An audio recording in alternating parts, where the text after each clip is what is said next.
Okay, so we're in Della Riva, all right? So you have your hook.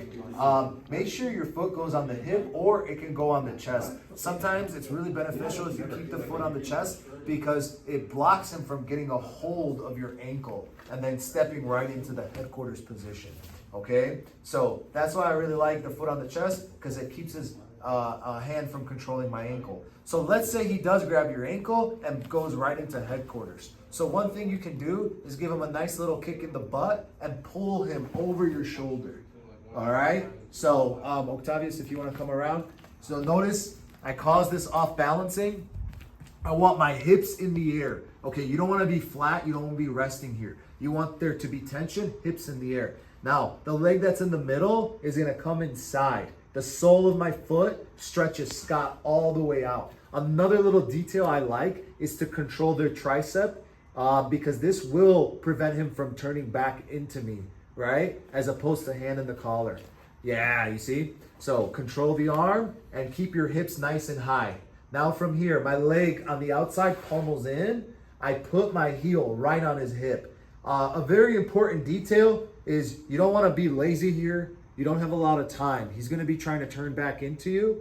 Make sure that you have control over his knee. The one way I like to do that is by keeping this gap small. So turn my knee in towards me, and now I'm going to pummel my leg underneath and shelf Scott's, leg on my shoulder. If you can cup the knee, this is great. All I have to do from here is kick and stretch my legs out, go elbow, palm, technical stand, bring him back to me.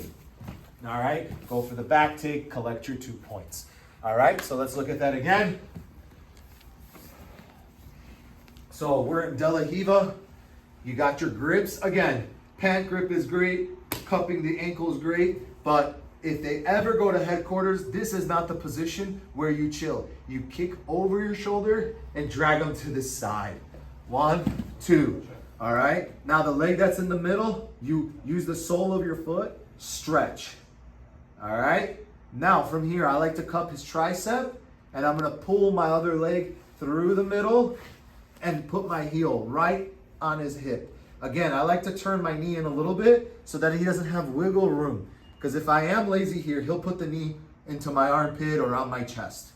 So now I scoop underneath, shelf his leg, cup the knee, and we're gonna make a nice extension. If you ever have trouble wrestling up, just raise your hand like you have a question, get on your elbow, get on your palm, nice technical stand, bring them back to me. All right, so that's Della Riva, defending the headquarters and going into the X guard. All right, Scott, you got any tips or advice? Don't forget, it is back to school season, but it's also back to Jiu-Jitsu school season. Don't forget to enroll your kids. That's right, and all you people who are older, your kids too, right? So you need to become an adult and join Jiu-Jitsu. Os.